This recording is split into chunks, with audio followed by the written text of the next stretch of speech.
Malawi gar. And I just love this fish because for a couple of reasons. One is the temperament. As far as African cichlids go, he's not overly aggressive. He'll have his moments like every cichlid does, but for the most part, I mean, he's okay. And he's got some very interesting behaviors. So to give you a quick little summary on him, depending where you look on the internet, this is kind of crazy because I saw some places that said 7 inches, some places said like 14 inches. So I just rolled the dice, but between 8 and 12 for sure, and only species in his genus. He is a predator, so if it fits in his mouth, he will eat it. And it's very creative. But one of the most interesting things about this fish is how he'll go on his side, entirely on his side, and use his lips to pry fish out from locations, especially his favorite, which is Mbuna fry. So he just loves a Mbuna fry. And so so he's kind of built for that, built for hunting and getting between rocks, and will actually be very comfortable operating completely on his side, getting fish out from between crevices. Usually mellow, he will, and he does kind of play nice. This is the same fish, I would say probably 6 months later. You can see just the color combinations and the egg spots that they get. They're just just a beautiful fish, I think, in general. And he has worked out very well in my African cichlid community, if there's such a thing as an African cichlid community. But highly recommend it if you've never had one. The other one is the eye biter, and a very unusual looking fish. I mean, he's got, he definitely has this jaw that is designed to clamp, compress, as the name might suggest. And he is he's paper thin. When you look at him from the front, you wonder, is this fish like starving? But as long as his belly is round, he's okay. But he's very, very thin. So what he does is he actually disappears in the waves at the top of the water because of being so thin, and will get exactly over another fish. And it's just, death from above, he just boom, hits, and that's it. That's the end of that fish that fits in his mouth. They do have a reputation of biting eyes, which is not true. It's not true, despite the name. I don't know where the name came from. Definitely a predator. Will eat anything that fits in his mouth, but I do mix vegetables with all of my predator fish, even though they like their protein, because you've got to keep African cichlids' intestines moving, or they get Malawi bloat, which is usually a death sentence. It's very hard to. I think one fish in all my years of keeping African cichlids, with a lot of salt, I was able to get to kind of break loose and get out of it. But almost any fish that's ever gotten it is just expires. So I have a mix of protein-rich foods and vegetable foods, and it's what I feed both my Africans and South Americans. So just to kind of help with digestion. So any questions about those fish? I've got a lot of oddballs that like this guy. Anybody ever see this guy? A whiptail or armored catfish? They're just nuts. They're just nut looking. I mean, I've got them. People come over and go, "What is that?" Right? It's like from Mars. But some other time I can talk to you about him. He's the coolest guy, and he just chills. He actually will blend in with the bottom of driftwood, so you don't even know he's there. You just see a shadow and sometimes the tail sticking out. So, I've got this and several other oddballs I can share with you. But that's it for the species. I think you said I had 5 minutes for them. No, that's fine. Don't get me going. You're in a room full of nerds listeners. Oh, right. Well, I'm going to swap this out for a different presentation. And we're going to go. All right. Let's go to the main presentation.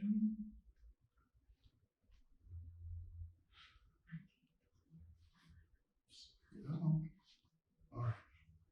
So we're good. All right, very quickly, we just do a quick survey. I love doing surveys to find out where you guys are at. And how many folks here have been in the hobby for under 2 years? All right, that's awesome. How about 2 years to 10 years? Between 2 and 10? Okay, good growth. 10 to 20? 10 to 20 years? Very good. How about 20 to 40? Very cool. Over 40? Every now and then I'll get someone. Very nice, very nice. And what type, who's keeping planted tanks? Wow, okay, very, very good. Who has African cichlids? Very, very good.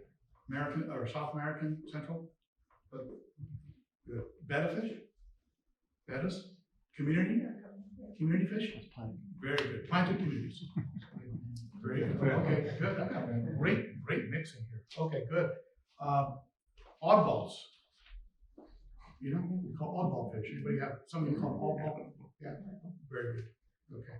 Fish that breathe air, stuff like that. You know what I mean? Very, very good. All right, give me a feel for what's going on here. So the topic is maximizing fish health, personal enjoyment. As a YouTuber, I get a lot of people reaching out to me and asking me questions. Now, let me make one thing real clear. A lot of you in here know more about fish than I do. Okay, and I've said this many times. I'm not a fish guru. I have been in it for a long time. I'm always learning, always looking at ideas. But if you have an idea that you want to share with me, I very much want to hear it because I'm always learning, always getting new ways of doing things. I think the second you think you know it all, you start getting real stupid real fast. That's just my theory, maybe my observation. But one of the things I hear from a lot of folks is a desperation. Like they contact me, you know, Ben, help me. And you know, I can't see their tank, right? But they'll try and describe, you probably had this happen as a YouTuber. Yeah. I woke up this morning and one of my fish is dead. What do you think happened? So every other word is spelled wrong. Yeah, that's right. No picture, no video, you know, no autopsy report. So, has anyone here, we've done this little survey already, and most of you are familiar with me. How many of you were familiar with me before today? Some of you, okay. I'm known mostly as a cichlid guy because of my background, but in the last couple of years, since coming to Tennessee, I was originally in California, but since coming to Tennessee, I've diversified. And, but I'm still sort of considered a cichlid guy. I mean, my name, I'm Ben Ochart on Facebook. I'm ben.o.cichlid on Instagram. My email is ben.o.cichlid. So yeah, people think of me as a cichlid guy. I understand it. And I thought about changing those names, but you know, I don't know whatever happened to Ben Ochart. So at any rate, I've gotten into a lot of diversity. I now have betta tanks. I have planted communities. I have live bears. I have a couple of Oscars that I'm entirely in love with. And so I've really diversified. I've got a planted tank. I mean, these are things that if 3 years ago you would have asked me, because I was the big aggressive fish guy. You know? So you'd ask me about 2 or 3 years ago, are you going to have these kind of tanks? I said, no, that's for other people. That's not for me. And now I'm just completely in love with these things. You know, like I put out a series on getting rid of the black algae in my tank. That was like a great victory. So that's sort of where I live now. I even get pumped up now about something as simple as a snail. You know, I've got these great pagoda snails. And I'm like, wow, these guys are awesome. And you know, I had one, and now I've got a bunch. You know, so learning about how they don't need to have like a partner, and it was like amazing for me to like learn this stuff, right? Learning about plants that don't need to be in the substrate versus, you know, your nubias. All this is just like has kept me kind of into it, right? At a time when maybe I would be waning a little bit, right, in my overall. Plus, how do I keep the channel fresh, right? How many times can I talk about a water change? About the nitrogen cycle, about curbing aggression. I mean, there's so many, and I always love talking about these topics. And it's always new when I approach them again because I've learned something in the interim, but I really needed to get some different angles, right? And I don't know if it must have worked because the channel keeps growing to some degree. So now, I'm not probably that popular with your high-end media people that try and sell you a little bucket of media for 50 bucks, because I'm all about sponges and deep substrate. I mean, I think a deep sand substrate that you leave relatively alone is gonna be your best biomedia. It is stable, you just don't mess with it, and it grows, right? If you don't agree with me, I'd love to hear your case. Send me an email, I will reply to you. But I do use deep substrates, and I use primarily sponges as my media, as my, instead of ceramic balls and things of this nature, right?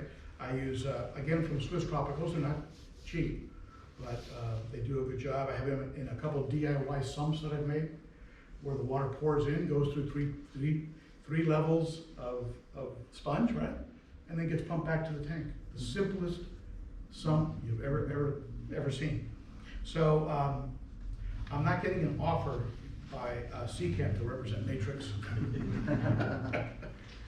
And you know what? If you like Matrix, BioHome, right? All these types of things, and it works for you, that's awesome. Totally okay, right? I mean, if it's working, it's working. So let's see here. Here's my YouTube banner, and let's talk a little bit about the key subject here.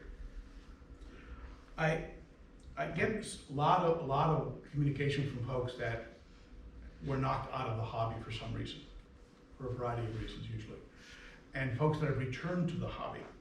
And one of the coolest emails I get is I had left the hobby and I watched one of your videos and I decided to jump back in. I think that's amazing for a YouTuber to hear that. But anybody here ever hit burnout on the hobby? Been there? Okay, I've been close to it.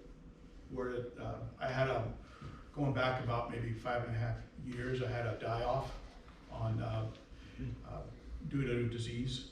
I had and it was one of those things where every morning you come down and there's another one turned over, and I couldn't get a handle on it, right?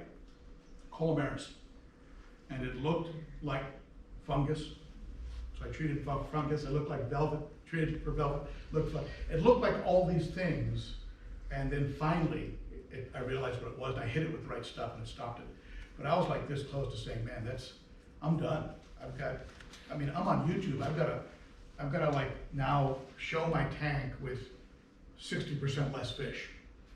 So you live like in a glass box when you're on YouTube, right? Everything's out there. So, and I had no one to blame but myself. I violated best practices. I brought some fish in. I thought they looked fine, so I used a shorter quarantine period than I would normally. And lo and behold, guess what? Dumped a whole bunch of colomaris into my main tank. So who did I get to blame? Nobody. So disasters, disease disasters, equipment disasters, right? Anybody here have an equipment disaster or a tank failure? Anybody ever have a tank bust on them? Anybody know Adam C? Adam C on YouTube, great guy, 300 gallon from Marineland, the front bust open like after about 6 months, full of giant cichlids. So you have these kind of things will kick you back, and let me tell you, I admire those of you who get back on the horse and go, okay, let me mop all this up, let me clean up the glass, and figure out how to get back into this thing, right? Disease, of course, I just talked about. Unexplained fish death, that's the one that really gets people. It's like, I don't know what's going on. And usually that's followed by what comment when they reach out to me. What do they normally say when they tell you something like that? My water is perfect, right? Don't they always say that? I tested my water, it's perfect, every single time, right? And they can't, I don't know what's happening, they're just dying every day, there's a new dead one, I don't know what's happening. And that one drives people crazy. Here's one that almost drove me nuts. You have I changed the outputs of a filter so that it wasn't breaking up the surface. I was trying to get a circular motion in the aquarium. And I'd watched another guy's video. I had a tank that was doing great. All the fish are thriving, they're colorful, they're beautiful, right? But here I go, changing something when something's working, right? Why change something when things are working? But here I go, let me go do it. So I changed the outputs, and what I did unknowingly was I stopped breaking up the surface of the tank. And the next morning I get up and like 5 of my biggest fish are dead. The ones with the highest O2 requirements, right, are belly up. And it's just like, what? And I couldn't figure out what it was, because the other fish that were left were fine. There was enough dissolved oxygen for those fish to still be alive, right? So you'll have a die-off to the point where the available oxygen can keep the other ones surviving. So now you're scratching your head going, the other ones look great. My water parameters are perfect. Why are they? And then I realized, you know what did I do? You go back and look at what you changed, which is why I always encourage people to keep a log of everything they do. Changed media in the filter, right? Changed your lighting, changed your, anything, write it down with a date. And you can go back and go, I changed those outputs. And I basically strangled my fish. I cut their oxygen off. And of course, who dies first? The biggest and the most beautiful ones. I had a Fusco, and if some of you are familiar with a Fusco, beautiful fish, was the only Fusco I've ever seen or had that had a lot of red in his body. And man, I hated losing that guy. So, unexplained fish death, that's a big one that I hear a lot of. Aggression, for cichlid keepers, you know what I'm talking about, right? You go to bed, everything's great. Come down the next morning, 2 or 3 fish are like torn to shreds. You have no idea what happened. This is what kicks a lot of folks out of the cichlid, out of keeping cichlids. In some cases, out of the hobby. They just get, they get tired of fish getting torn to bits. For some reason, I've found a combination of African cichlids right now in a big enough tank. It's 7 feet across, 300 gallons, and they're okay. They get along. But I've said this many times, that you have no idea, you never know when that little switch is gonna flip in their head, and they just lose it. And so you gotta be always on your toes, always have a spare tank, ready to go. Have some media that's sitting in another filter that you can pull out to set up a filter real quick if you need it, right? So just some of the safeguards. But a jerkfish, that'll do it. That'll take the joy out of it. And anybody here have multiple tank syndrome?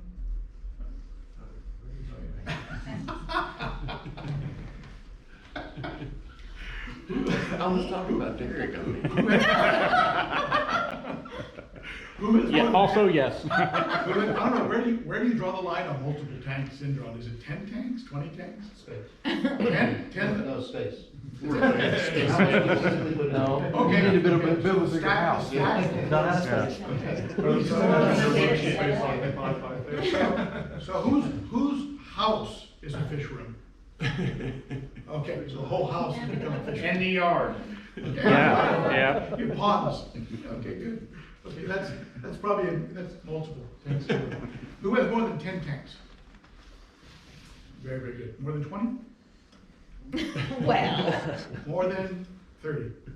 Maybe. you have to count those tanks. That works. Yeah, just work. How many fish do you have? All right. Well, multiple tank syndrome, You have a whole pile it's a good thing. It's a good thing if you are automating as you go, right? So you have like water changing that is done sort of automatically with plumbing but if you get to a point where, and this is something that I've talked about in those videos that you see, the burnout videos, you get to a point where it starts to slip from fun and into work.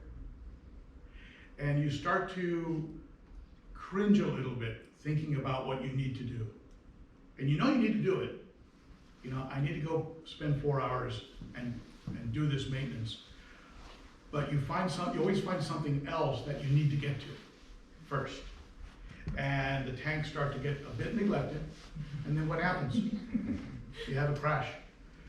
And that'll knock people out very often. So it's maintaining balance, I think, is really, really key. Is being able to maintain balance. And I had balance, and then I got a granddaughter. And so that threw the balance out, because 3 mornings a week for 3 hours, I'm over at my granddaughter's house helping out, right? And having a great old time that I'm not gonna ever compromise on, right? So those are mornings where I might have been filming videos, or I might have been working on tanks, things like that, right? So right when I was about to like build a rack and do a couple other things, I said, no, because where's that time gonna come from? Who's gonna take the cut? Where's the cut gonna come? Am I gonna stop riding my bike? Am I going to stop spending time with my family? Am I going to, where's the cut gonna come from? So when people tell me they're feeling like on the edge of burnout, I always suggest they go back to where they were last having the most fun and recreate those circumstances in their fish keeping. So you tell someone that has like 12 tanks, when were you having fun? He goes, man, when I had 5 tanks and they were community tanks. And I said, look, it's gonna sound kind of wild, but maybe you need to sell 7 tanks and get back to where you were having. Now, I'm not picking on her. I'm taking notes. On the right, no, Ben said. But it's sometimes you have to do that, or you leave the hobby. You get to a point where you go, I'm just gonna sell it all off, and just leave the hobby. I had that option when I left California, about 3 years ago. I sold everything. Tanks, fish. It was like a parade of people coming through off of Craigslist, and just nonstop. And everything got sold. Every last thing got sold. And so I arrived here and I said, okay, what do I do now? Do I continue? Or do I close that chapter? Or what do I, and nah, I needed my fish. I've had fish since I was 6. 68 now. So that's a lot of years of fish keeping. I've had gaps in there where I didn't have fish, or job, right, I had to travel. And then I made the mistake of like buying one of my sons a tank. And what happens when you buy your kids a pet? What happens? You didn't. It becomes your, thank you, it becomes your pet. Eventually. I've had parrots and snakes and rats. So at any rate, so cutting things back. Now the other thing that I'm very adamant about are trolls. And this is why groups like this are so vital to the hobby, because people actually get together and help each other. Unfortunately, whether you're looking at forums or YouTube or Facebook, Instagram, there are a lot of folks out there that operate behind what I call keyboard courage, and they will attack other people about their setup, about their fish selection, about how they're doing things. And some folks actually get so hurt by this that they either leave YouTube or they leave the hobby. They just go, forget it, I'm not gonna do this anymore. And they end up like what this video was about. They end up just giving away their tank or putting it on Craigslist and saying, I don't want to do this anymore.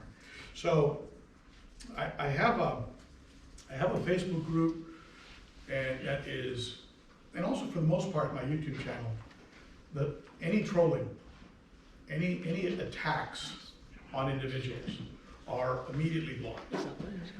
And it's, you can tell a person a lot of different ways that you don't like their fish selection. Like in the cichlid world, some people will keep Mabuna, and predators, haps, right, and peacocks all in the same tank. And there are some people that they see that and they go into some sort of like shock, right? They can't, or they see a hybrid and they lose their mind. What is that? What's that OB doing in there? Right. And so those kind of folks are just not allowed on any of the forums I participate in because they don't help. You see, this young fish keeper went out there and saw a pretty fish, an OB, brought it home, put it in his tank, so happy and so proud, posts the video, and then gets, filleted online. And so there's a lot of ways you can tell a person to, hey, keep an eye on that fish. OBs can be a little nuts. You might not, don't breed them with some of your other fish and then sell them as red empresses, because they're not. You're gonna have that OB blood in there. So there's a lot of ways of doing that. So my stated goal, my stated purpose in having these forums that I have is is to help the future of the hobby. I want the hobby to grow, and the hobby is gonna grow, through us, like helping other folks, but mostly through young guys and gals. That's how it's gonna grow. And if they wanna go and buy some glowfish at PetSmart, and then send me an email about it, I'm gonna talk to them about it. You know, because that, to me, that's a segue fish to another type of aquarium, right? If you have one betta and a 2-gallon, and you have a question for me, I'm gonna treat you with as much respect as that person that has 300 tanks. You see what I'm saying? Because that's the future of the hobby. And I mentioned in one video, a video a while back, that you don't know if that young fish keeper is the fish keeper that someday is gonna buy your local fish store and keep them from going out of business. You don't know that. So we have to really handle these folks, you know, talk with them in a way that's respectful and polite, even if what you're seeing makes you cringe. And I have seen things that made me cringe. And I said, okay, well, let's take a step back. So, I use this picture a lot. This is my granddaughter. This is a while back. She's a bit bigger than this now, but that's the tips I give most frequently. That I give most frequently about, I'm sorry? Oh, yeah, see, there she is. It looks like a tattoo on your arm for a while. That's good. That's real good. So the tips, I should position this differently. So the tips I give most frequently: cutting things back to where it was fun. If you're losing some of the joy, cut back to where it was fun. Be sure that you've got that life balance. And if it ever starts to feel like work, like how many here, let's be honest, how many in here when you work on your tank actually enjoy the heck out of it? Very good. How many actually feel there's a therapy involved in that? You know, I do. You get, there's no politics, there's no religion, there's no nothing that could be divisive, right? There's no racial issues in that tank. It's just like, I gotta get the water change done, I'm gonna do some vacuuming, I'm gonna work on some filters, right? And so you're disconnected from noise that might be going on out there, and you're in that world. So it's very therapeutic. And I've worked with individuals that have had PTSD, and they've gone to a practitioner who told them, I could get you on this drug, or you could try fish keeping first. Fish keeping has, except for the impact on your wallet, it has far less side effects, I think, than these kinds of drugs. So definitely. Yeah, but the good thing is when you get in a group like this, then a lot of times it doesn't become quite as expensive because you're trading. There you go. There you go. Or you start a big YouTube channel and get sponsors. This is another thing that can happen sometimes too, is people they'll look at a YouTube channel and they'll become disenchanted a little bit. Like, oh man, I've got this little old tank. I can't get my water that clear. Why do my plants die? Like, they're chasing something that they see on YouTube, not realizing that person is sponsored. And they're getting $150 in plants delivered to them every week, and they swap the plants out. You're not seeing them actually yellow and brown, and they just swap them out. And a lot of those big tanks and the fancy filtration, all the other stuff, right? It was usually given to them. So these folks will get a little bit disenchanted sometimes. So one of the things I stress with people is, don't worry about what you see on the internet. Just enjoy your tank. And if it gives you joy and pleasure, that's the right tank for you. Mm-hmm. It's not, now it doesn't mean you don't strive for more. But you should always be trying to strive for something. But also work on just being really content with your setup. Otherwise it just never ends, right? You can just never end, always chasing something. And I'll tell you, some of the biggest mistakes I've made that have cost me the most have been trying to chase something. Like the latest filter, the latest additive, the latest this or that, right? And again, messing with a working setup when you shouldn't. You should leave things that are working alone, right? So, now, this is gonna seem a little contradictory. On the one hand, I tell you, cut back to where you're having fun if you're starting to burn out. On the other hand, diversity, which means, wait a minute, that means I'm gonna be adding more stuff? So, for me, don't get me wrong, if I had to cut everything back, it would be to African cichlids. That's where I sort of live and die, okay? That's the hill we're on. That's the hill I'll die on. But being able to add to that, the planted tanks, the betta. I made a little betta duplex with a tank divider. It took me 29. You know, these betta are like in paradise, right, for bettas, considering the cup I bought them in. So having a tank of live bears and finding fry like every other day, right, living up in the Sprite that's floating at the top. I mean, this stuff is like, I'll bring my wife, my poor wife, I'll drive her down to the garage and go, girl, you gotta see this snail. You know, what are you, lose your mind? So, diversity, that's really helped with me a lot. And another key thing is, like I mentioned at the very beginning, and this is the motto of my channel, is always, there's two mottos really, but always be learning. Always be learning. Always be like a sponge for information. I'll listen to Corey and Zenzo and John Hudson and right, that fish doctor guy in the UK or the plant guy in UK, I forget his name, but I get notifications. But I'm always getting data, and that's important to me, to always be learning. And we have access today like we never had, right? When I first started in fish keeping, you got what the store owner told you, or what you could dig up from a little pamphlets they sold there, right? And that was it. Today, you've got a wealth of information. You also have, unfortunately, a wealth of bad information. There's some stuff that floats around on YouTube. I'm not going to mention any names, but it's not really that good and could actually be destructive. And you know, I'm not the guy that gets under the videos and talks to them about it, but so you gotta get various sources. And I tell people, when you come to my channel, but don't take my word for it. I'm just a dude on YouTube. Get a lot of information from a lot of sources, and then make up your own mind, keeping in mind that your situation is unique to you. Your water, your substrate, your fish combinations, your maintenance schedule, your filtration, that's unique to you. And what I talk about on my channel may not work in your unique, you know, glass box. It's just a different situation. So I talked about being content with what we have, and this is probably the most important point for me. And actually, let me go back one step. Let's talk about this one.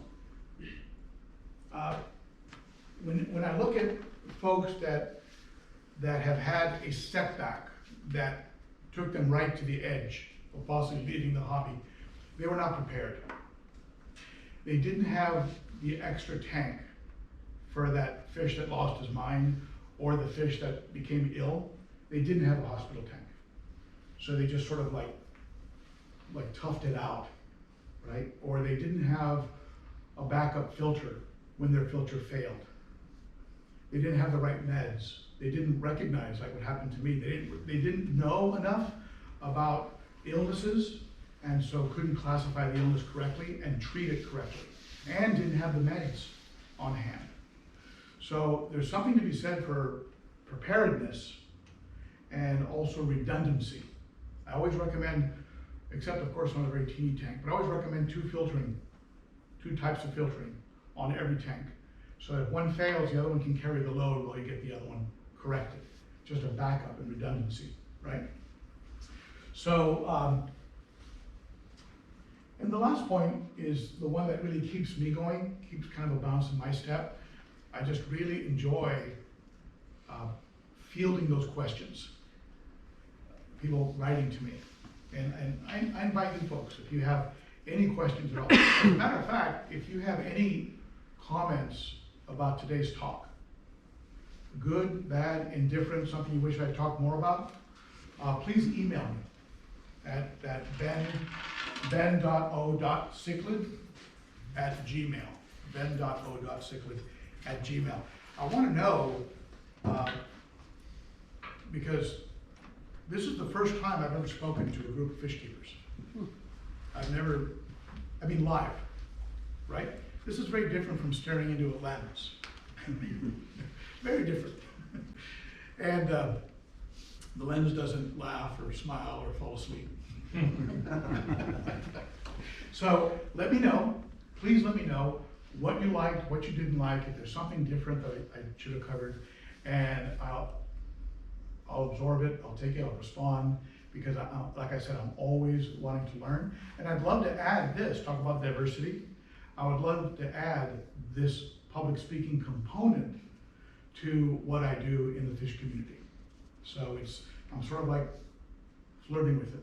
So I'd love to hear from you what you think about that.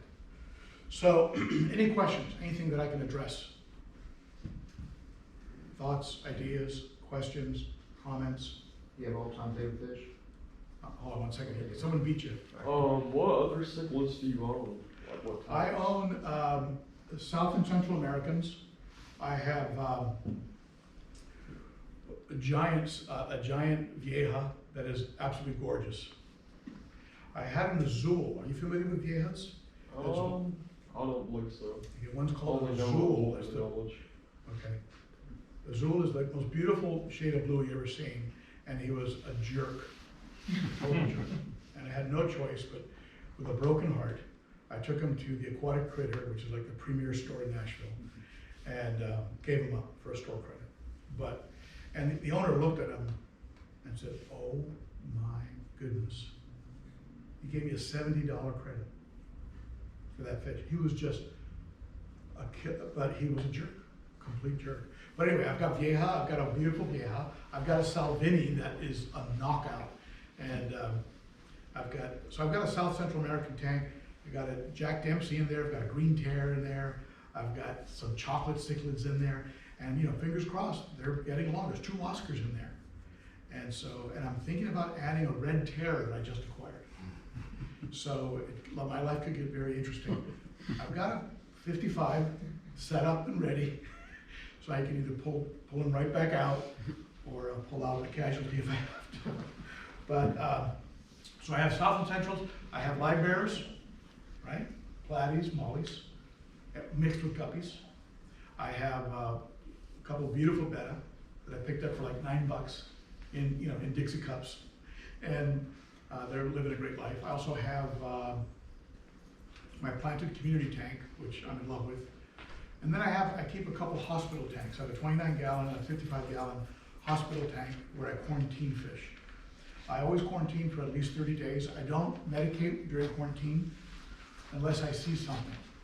Now, some folks that import from the Far East or something, they put the fish through a whole med routine during quarantine because they come with crazy parasites and stuff, right?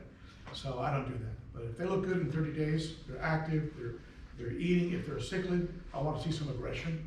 I want to see them with some swagger, and then I put them in. I put them into the tank. The picture of that eye biter, the one like death from above.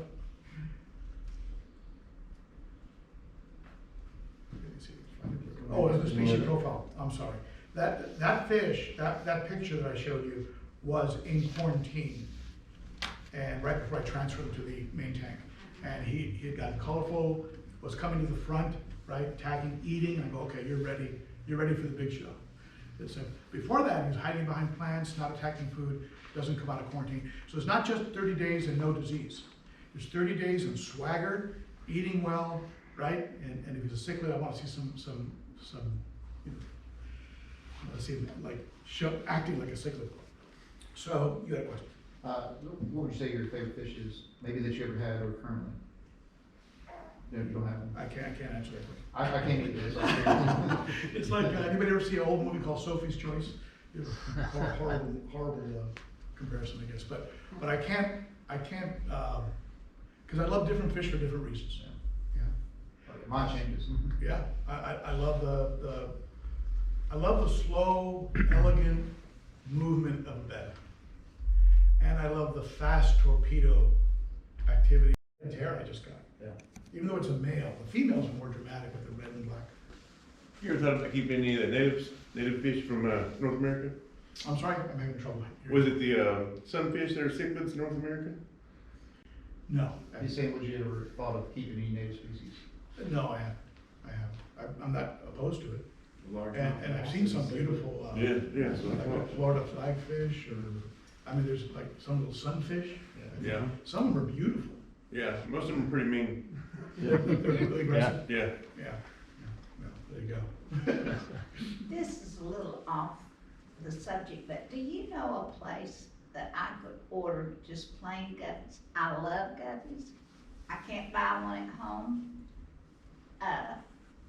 The fish store there, I lie you not, I bought a bunch, and several of them were dead by the time I walked from the back to the front of the store.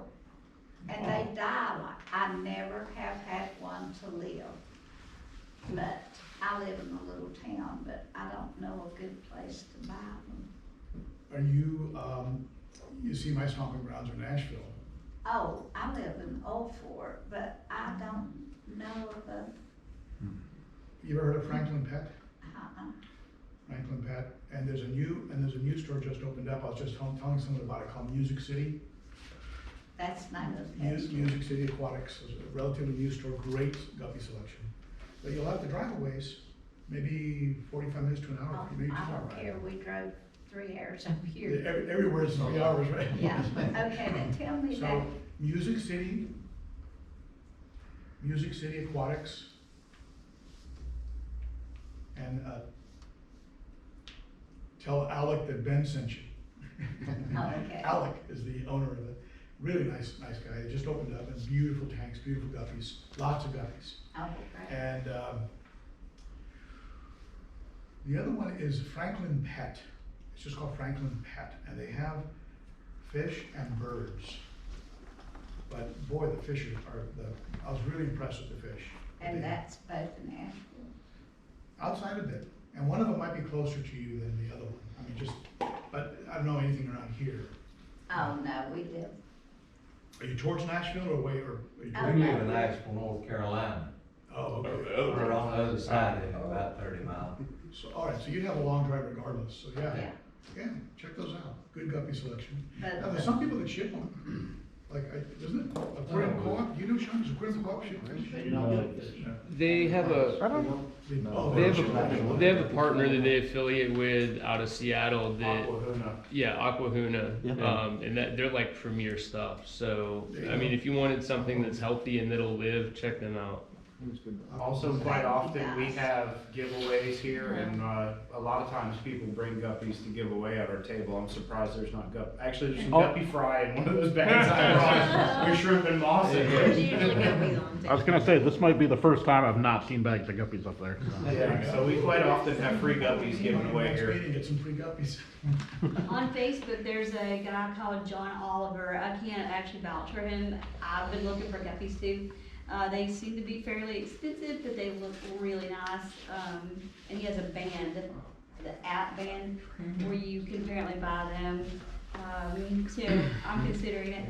But you can look him up. He's got some really pretty guppies. And what was his last? John Oliver. I don't have experience with him, but a lot of people love him. If you just go on YouTube and you just Google guppies, you'll, just make sure it's something that's reputable. There's a phenomenon called pop-up shops, which basically don't deliver, they just take your money and disappear. But someone that's been around for a while and has a lot of positive feedback. There's a guy named, there's a site called Dan's Fish on YouTube, he seems to have some good stuff, beautiful platies. I bought fish from Dan's Fish. Yeah, Had good Dan's Fish, yeah, experiences, good stuff, a lot of live bears. And so, What is your YouTube called? What did you say your YouTube Yeah, channel Dan's was? Fish. just Ben Ochart, just my name, just what you see, Oh, just what you saw on the first. She's had a few things that I've Here you seen go. before. There it is right there, Ben Ochart, just my name, spell my life, spell my, Ochart. oh, okay. Like Tom. O and chart like a map. Ben Ochart, so it's just nothing fancy.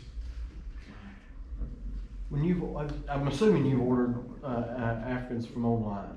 Yes, What are some of your favorite places that you've got? Well, I'm sponsored, by the Cichlid Shack in Tempe, Arizona. And almost every fish I have now is from there. Yeah. Now, that being said, I've gotten good fish from Dave's Rare. Dave's Rare, he's good, and knows his stuff. He shows up at meetings, talks about breeding and stuff. So Dave's Rare is good, he's legit, it's the real deal. I've actually gotten good fish from Imperial over in Florida, Imperial Tropicals. They've got me some good fish. So, Cunningham Cichlids. Yeah, I've been- Cunningham's a good guy, shows up at all the events, right? And he's legit. He has good fish food, his prices Yeah, are good on his fish food. really good I've fish ordered food. from him. From who? Cunningham. Cunningham, yeah. Yeah, his fish Yeah. food is He's very a good- reasonably He's priced. a good guy too. Yeah. You know, I like dealing with folks that. Yeah, he was here at the, sometime, when was the last year? Aquatic, he was here for that. There you go. Just a real good guy to talk to. Yeah, he's at some North Carolina thing right now, I think. I think he is, yeah. I think he is, yeah. He is. He's, but you know, I like folks that respond when they have a question. Yep. Right? And, they're fair priced. The Cichlid Shack in Tempe, Arizona has been committed to like the big, like getting you a fish that's already like a mature, colored up, you know, 5 to 6 inch. Fish that's been going for like 3 to 4 years by the time you get it, right? So that's the guys, for those that are not patient enough. I like buying the young fry and watching them mature. I used to love watching them bloom. Yeah. And blossom. I'd go to Tampa Bay Cichlids when I first got into it, right? And they've kind of a odd reputation, but I'd get like 4 or 5 little guys, right? And then grow them out.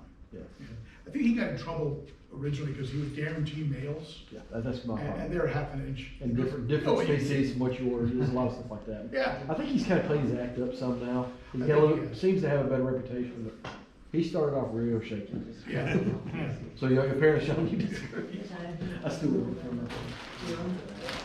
All right, who has, you know what I get, because I'm a YouTuber, I get samples all the time. So, and they start to build up and I don't want them to expire. Who has betta? Who has betta? Can you pass this back to them?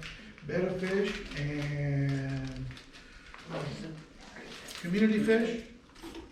Community fish? There's 4 for you and 4 for the gentleman back there. 4 for each of you. He's got 4, yeah. And now, Sarah, I did an interview with Sarah. They're out of Germany. I like Sarah. They Sarah's have, good stuff. just good stuff, real good stuff. A long time ago, you could only find them like in very sparse, Yeah. high-end shops, and it'd be like $50 for a, Boutique you know, stores. a I thimble. think Aquatic Marine just started carrying a bunch of Sarah products. Yeah, So they're everybody knows. aggressively trying to get into the US market. Yeah. And I've got a good relationship with them, and I sent him an email, and he sent me a box. And now I'm starting a relationship with Northfin out of Canada. And I did a 1-hour interview with him. I'm releasing a video in about a week. And he talks about their process. It's a small family-owned business. And they get like whole tilapia, they get their fish like it's not just junk fish. And they get good quality fish, and they turn it into their food. Another community tank? When I had my 125 full of Africans, I used to buy my food from Northfin. It was good food. Good food. And when you see the video, you appreciate just how committed they are to quality. But there's a lot of folks like that. Like, anybody ever use Piscine Energetics? Yeah, I did an interview with the owner of Piscine. Incredible commitment to, they hired him originally to remove krill from the lake because they had put krill in to handle a problem that the lake was having, and the krill took over. And the indigenous fish couldn't survive because the krill were like, so they got them to come in and get all the, is it the krill? It's a type of little shrimp. The mice. Yeah, the mice, Yeah. like a mysis. And so now the government sort of works with them in conjunction to clean this out, and they turn it into high quality fish food. It's like a super symbiotic win-win, right? So anyway, Yeah. I'm passing these out. These are, just take what you guys want. There's betta, and I think maybe some community in there, but Northfin and Sarah. And, You mentioned them earlier, but I was gonna say Swiss Tropicals too. If you need sponge filters, their stuff is That's inside amazing. my DIY sumps. Yeah. is just They're matin filters, pads, and. 4-inch wide, 14 inches high, going from 20 to 30 PPI, and that's it. Water dumps, goes through those sponges.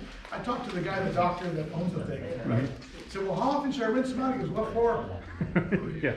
But he did say, look, if you get a real high level on one side of the flow, because it might be time to give them a quick rinse. You just throw them back in, because you get so much beneficial bacteria. Yeah, they're great. All right, anything else I can address or answer? And you've got my contact information up here. There's my email address. I'm on Facebook, Instagram, and if you subscribe to me on YouTube and put on there, I saw you at ETAA, I'd love to hear that. All right? One quick thing, North Bend, you said, is Canada? North Bend's in Canada. I'm And Canadian, I was so is curious about and that. so is Pisces Energetics. Pisces. Canada. This is my walk-off song. Thank you. Thank you. Thank you.